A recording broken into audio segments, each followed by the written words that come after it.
buenas tardes. Gracias por la presentación, doctora Cecilia.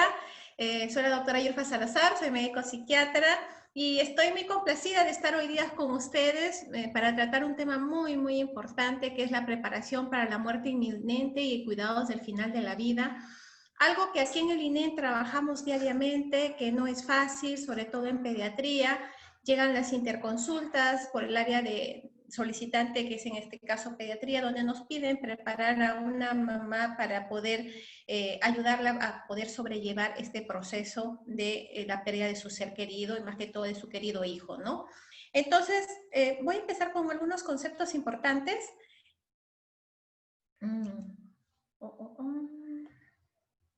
Ahora sí. ¿Qué cosa es un paciente terminal? Pues es la persona con enfermedad avanzada, progresiva e incurable, sin respuesta a tratamiento activo y pronóstico vital limitado.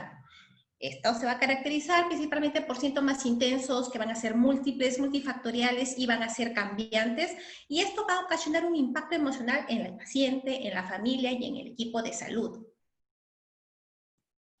¿Qué son los cuidados paliativos? Lo han venido hablando durante todas estas semanas que estamos en el curso, pero un pequeñito nomás, es un enfoque terapéutico por el cual se intenta mejorar la calidad de vida del paciente, y no solamente de él, sino también de la familia, que están enfrentados a esta enfermedad terminal mediante la prevención y el alivio del sufrimiento por medio de una meticulosa valoración y tratamiento del dolor. Es importante darle esa calidad de vida al paciente, que no sufra y tampoco que la familia lo vea sufrir, el manejo de los otros problemas físicos que se van a presentar al final de la vida y finalmente el apoyo psicológico y espiritual, que va a ayudar a que estas personas dejen ir a su familiar y que el familiar también los pueda dejar.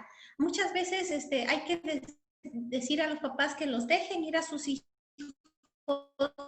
que los dejen ir a sus familiares para que ellos puedan descansar ya, porque ellos se están preocupando, porque cómo lo voy a dejar a mi papá, cómo lo voy a dejar solito, o a mi mamá, ¿no es cierto? Entonces, esto es algo muy importante que nunca dejemos de dejar de lado, y sobre todo también ver las consecuencias posteriores al fallecimiento, el duelo, que muy bien lo explicó la doctora antes, que la doctora que me precedió.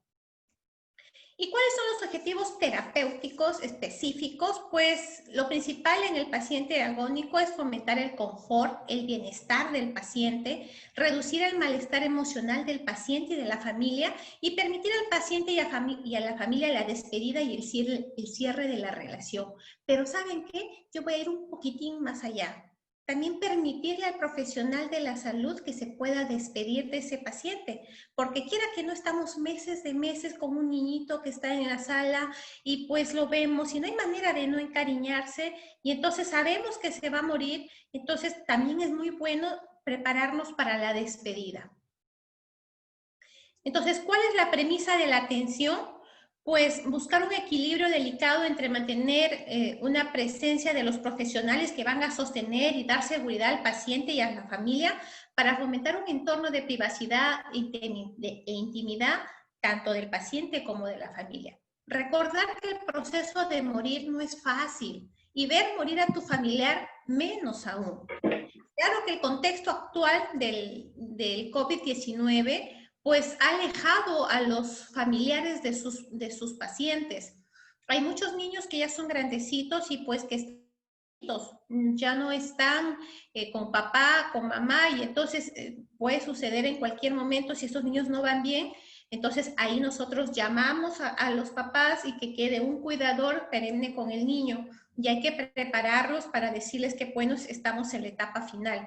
No es una situación fácil, tampoco es fácil dar malas noticias, y a nadie nos gusta darlas. Entonces el personal tiene que estar continuamente capacitándose para poder dar de la mejor manera estas noticias que no son pero nada buenas.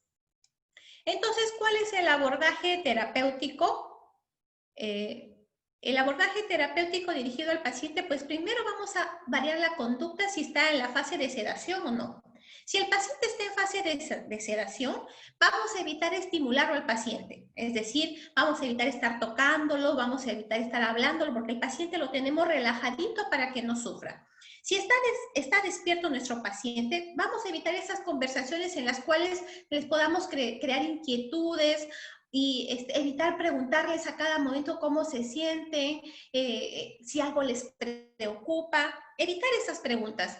Asegurar que siempre haya alguien con el paciente para que lo acompañe y así como dije que no hay que preguntarle muchas cosas, tampoco hay que esperar grandes respuestas.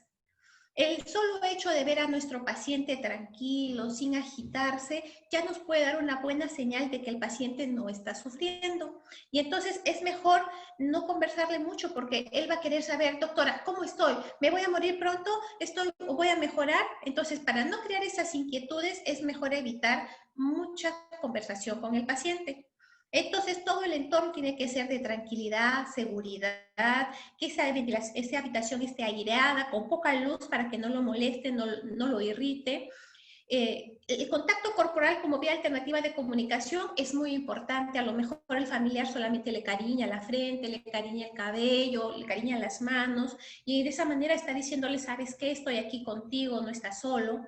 Seguir tratándolo con educación y cortesía, porque es un ser humano que siente y que no está pasándola bien. Hay que facilitar la atención religiosa si así lo desea el paciente o la familia, depende de la religión, porque muchas veces nosotros tenemos un capellán en verdad en la iglesia, pero a veces nuestros pacientes son adventistas o son mormones. Claro que en esta etapa del COVID-19, pues lastimosamente no estamos teniendo ninguno de esos servicios, pero quizás vía virtual, a través de una tablet, de un celular, se podría hacer vía Zoom, podríamos brindarle eso al paciente, al familiar que queda con él, para que les traiga un poco de tranquilidad espiritual, que es otro punto importante en lo que tenemos que ver.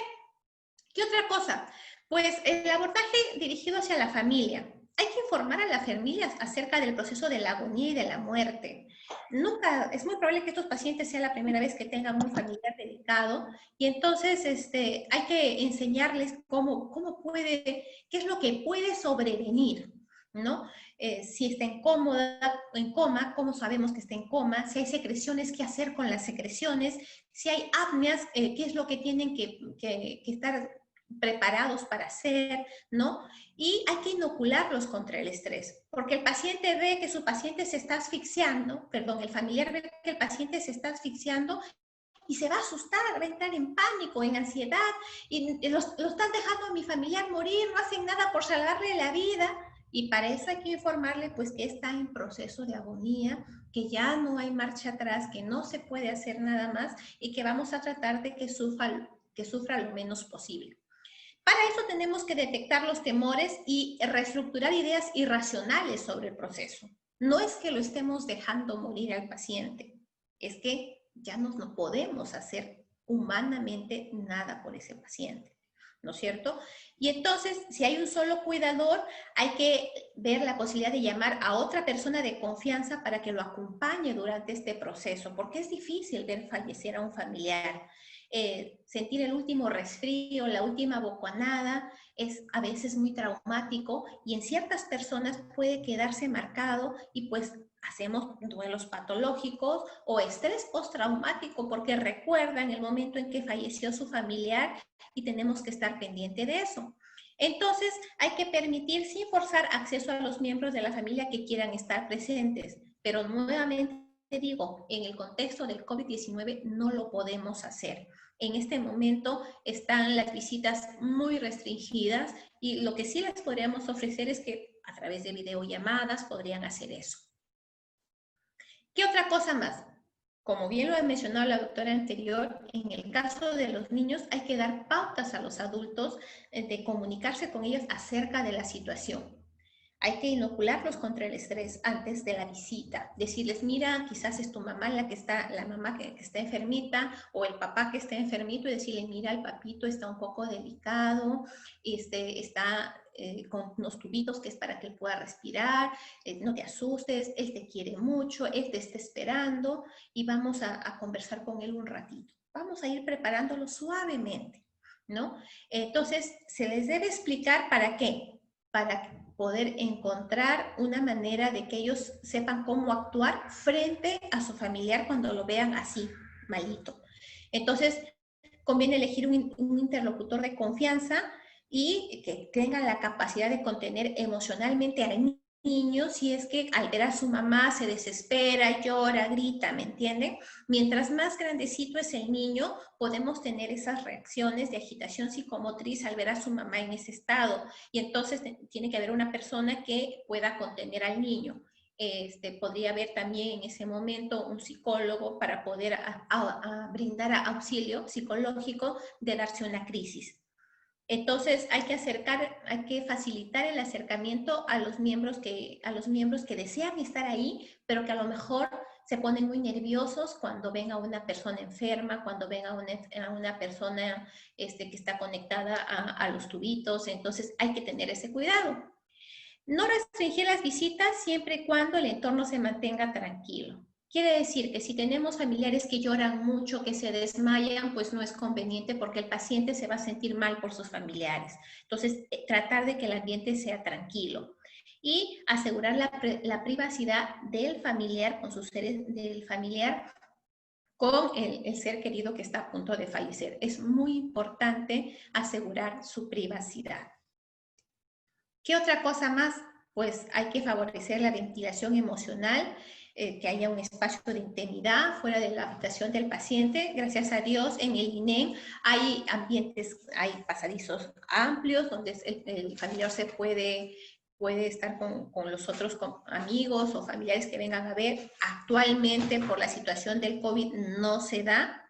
Hay que facilitar las despedidas. Hay que reforzar el acompañamiento previo y actual, los cuidados proporcionados al paciente y su capacidad de afrontamiento. Y hay que promover el cuidado intrafamiliar durante la agonía y el duelo. Es muy importante prevenir duelos patológicos y uno lo va viendo. Vamos viendo cuando la mamá es muy ansiosa, cuando tiende mucho al llanto, cuando hay mucha labilidad, cuando no encuentra manera de explicarse por qué le sucedió eso, tiene sentimientos de culpa, siente que no hizo lo suficiente, que hay mucha responsabilidad, mucha carga en esa persona. Entonces, pues hay que estar ahí, hay que prepararlos bien, hay que acompañarlo. Y para eso, pues nosotros mantenemos un buen equipo de psicólogos en el INEM. Actualmente, pues por la coyuntura estamos reducidos, pero siempre estamos llanos a poder ayudarlos en todo lo que se pueda.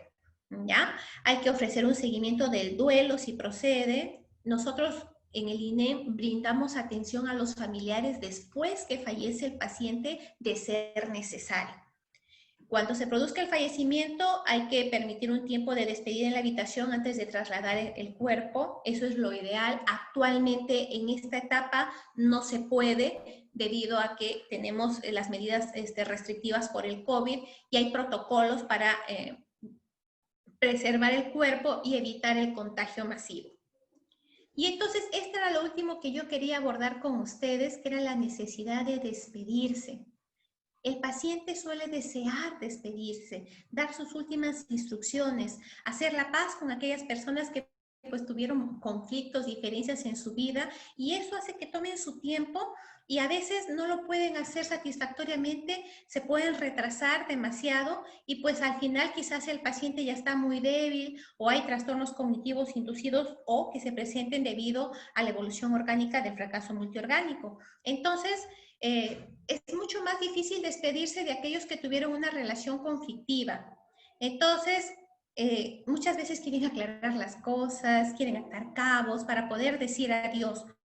Y entonces, lo que tenemos que hacer es poder ayudarlos para que puedan realizar eso antes de que esté muy comprometida la conciencia. Y entonces, tratar de que ellos puedan resolver sus problemas de modo oportuno.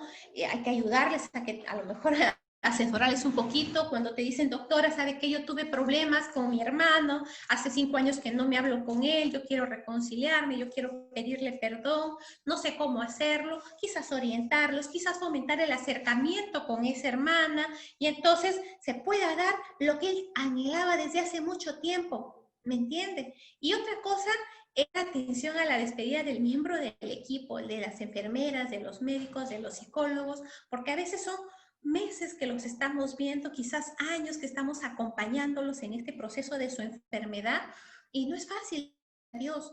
Y a veces, a medida que se acerca el final, pues puede ser muy duro, más aún cuando ha habido muy buena relación, cuando hemos hecho clic con el paciente. Entonces, la sensibilidad de nosotros como observadores y los observados se hace más crítica. Entonces, a veces el paciente te dice, doctora, ¿la veré en la próxima cita? ¿Llegaré a la próxima cita así como estoy tan delicado? Entonces, ¿qué le digo yo? Le digo, con calma, vamos paso a paso, comuniquémonos, tenemos la vía de WhatsApp, me puedes mandar mensajes, estoy ahí para ti, ¿no es cierto? Entonces, y nace de nosotros, y si fallece mientras estoy de vacaciones o en el fin de semana que no estoy y no pude ir al hospital, entonces hay que también propiciar ese momento de despedida de nosotros con el paciente que lo estamos viendo por mucho tiempo y que pues no somos de hierro, y encima estamos aquí trabajando con pacientes oncológicos porque nos gusta servir, nos gusta ayudar a nuestro prójimo y también hay que cuidar nuestra salud mental. Hay que evitar esa, esa sensación de pérdida que también podemos tener nosotros como profesionales de la salud. Entonces, la idea es que en el momento de la agonía brindemos tanto al paciente como a sus familiares pues el espacio, el tiempo para poder despedirse y de la misma manera el equipo también lo puede hacer y que la familia pueda decirnos gracias doctor porque mi familiar pues estuvo tranquilo al final de su vida, estuvo bien, estuvo contento, no sufrió y pues nosotros nos sintamos satisfechos de haber hecho una buena labor y que hayamos acompañado a esta persona hasta el último momento y que fuimos de ayuda y que fuimos de mucha ayuda porque no sufrió, su familia se sintió bien y pues hemos podido ayudarla. Eso era lo que les he traído el día de hoy.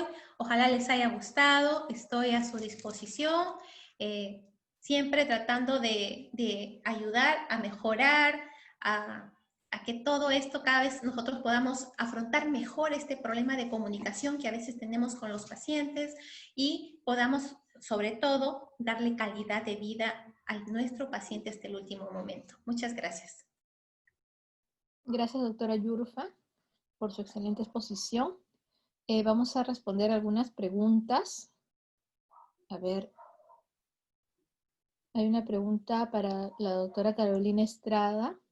Si el consentimiento para la sedación o asentimiento en el adolescente, ¿existe acá actualmente un consentimiento? ¿Está la doctora Carolina?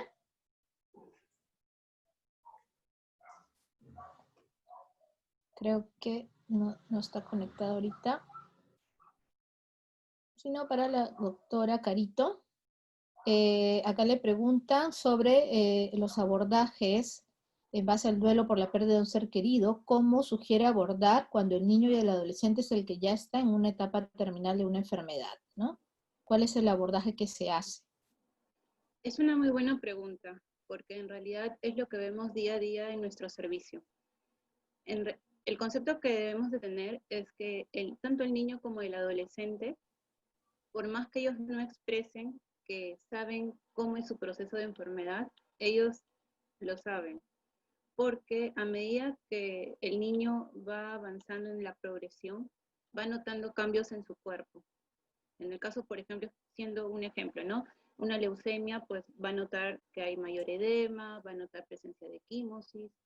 Ellos mismos notan también en sí las quimioterapias, ¿no? Porque personalmente, como experiencia personal, sí lo vivimos. Los mismos niños nos preguntan, doctora, ¿por qué no me han puesto mi quimioterapia? ¿Por qué ahora mi quimioterapia es vía oral y ya, o sea, ya no me ponen quimioterapia por mi venita? Entonces, ellos lo saben. Y lo peor que podemos hacer es ocultarles la verdad. En sí, ellos lo que están esperando es que nosotros les digamos realmente la verdad de cómo es su proceso de la enfermedad y que probablemente no se sabe en cuánto tiempo ellos van a fallecer. Entonces, lo importante es decirles la verdad. Poco a poco, de las maneras que expliqué de acuerdo a la edad, pero sí, primero podríamos empezar a preguntarles qué es lo que ellos notan en su cuerpo, qué es lo que ellos sienten, qué dudas tienen. Y al momento que ellos nos digan, les vamos explicando poco a poco y los vamos preparando para este proceso. Porque, ¿qué pasaría si nosotros les decimos que no, que no, que no es verdad, que él se va a curar o les mentimos, ¿no? El problema es que como estos niños ya tienen ese presentimiento y cuando suceda lo que tenga que suceder, van a perder la confianza no solamente en nosotros, sino si los padres también apoyan eso, también van a perder la confianza en los padres. Entonces, lo ideal es decirles la verdad. Y sí, eso es algo bastante común y en realidad lo manejamos bastante y lo trabajamos mucho con nuestros niños. Es la preparación hacia la muerte propia a futuro, con lo cual se hace con anticipación, se podría decir, sobre todo cuando este paciente ya empieza a deteriorarse más y este niño es consciente. Sí, con ayuda del psicólogo, obviamente, se le va preparando a este niño durante este proceso. Y al final, obviamente, siempre van a haber sentimientos de miedo, de temores, de ansiedad, es normal, pero la idea es siempre decirle que esos sentimientos los puede tener, pero que siempre van a estar acompañados por nosotros, que no están solos, que siempre vamos a estar a su lado y que en ese momento, al igual que con sus padres, también vamos a estar nosotros acompañándolos para que el momento sea en lo mejor posible. Pero sí, el mensaje final es que hay que decirles la verdad, no hay que ocultarles las cosas. Muchas gracias, doctora. Ya está la doctora Carolina. La pregunta era si acá tenemos un documento o un consentimiento para la sedación en los pacientes adolescentes. Bueno, muchas gracias por la pregunta.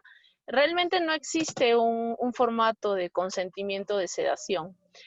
Considerando que dentro de nuestras leyes actuales y dentro de inclusive lo que considera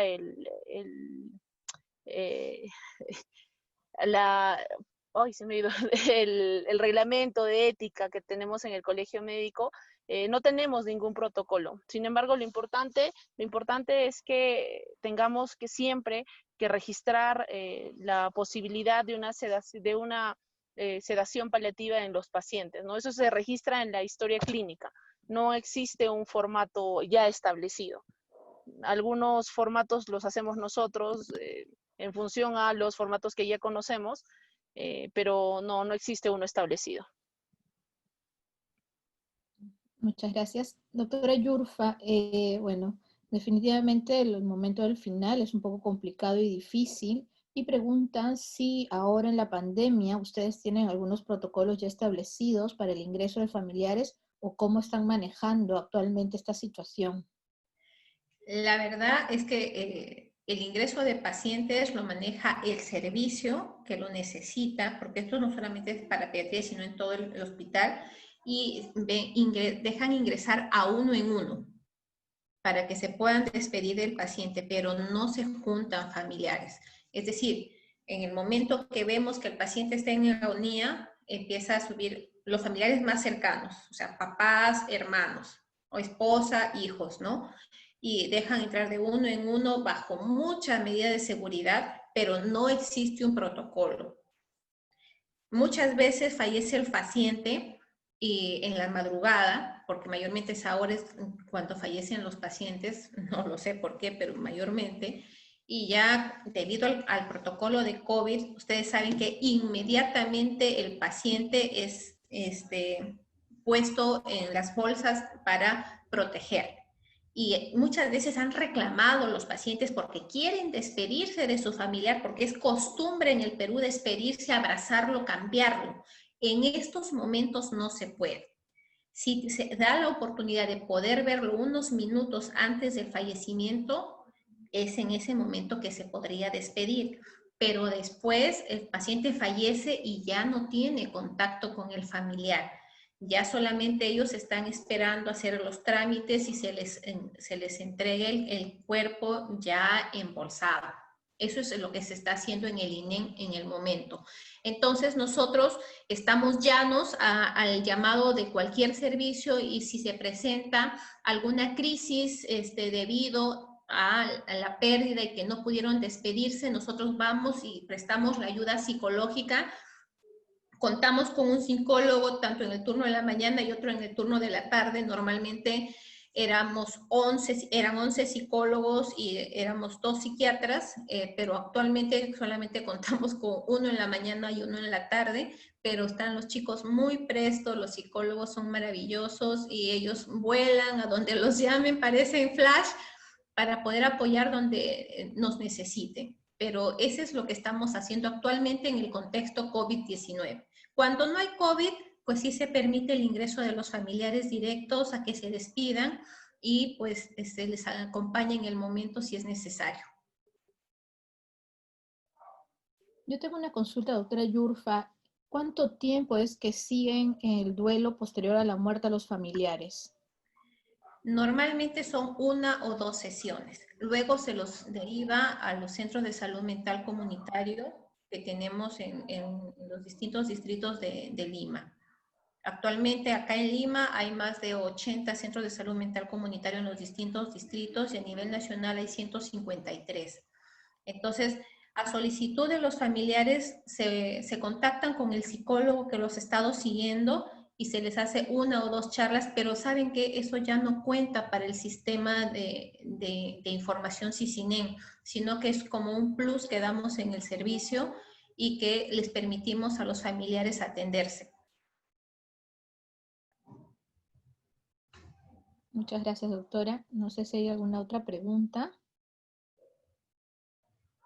Acá Rocío Azurza nos dice, se debe propiciar la compañía familiar que pueda estar rodeado de ellos, estando en su casa, sobre todo educándolos de cómo utilizar los tratamientos para el control de síntomas como dolor, náuseas, etcétera, en la medida de lo posible, teniendo en cuenta las condiciones del niño, ¿no? Para que no esté en el hospital sus últimos días, ¿no? Y es muy importante, ¿no? Por lo tanto, el manejo integral. Espero que les haya gustado las charlas que nos han dado, han estado muy interesantes. Y los vemos en el último día. La última sesión va a ser el próximo lunes a las 5 de la tarde. No se olviden que ya están las clases hasta el lunes pasado colgadas en la web, en el canal de YouTube, para que las puedan ver. Y al final vamos a tratar de enviarles los PDFs para que puedan verlas también. Muchas gracias. Entonces, espero que haya sido de utilidad. Y nos vemos el próximo lunes a las 5 de la tarde.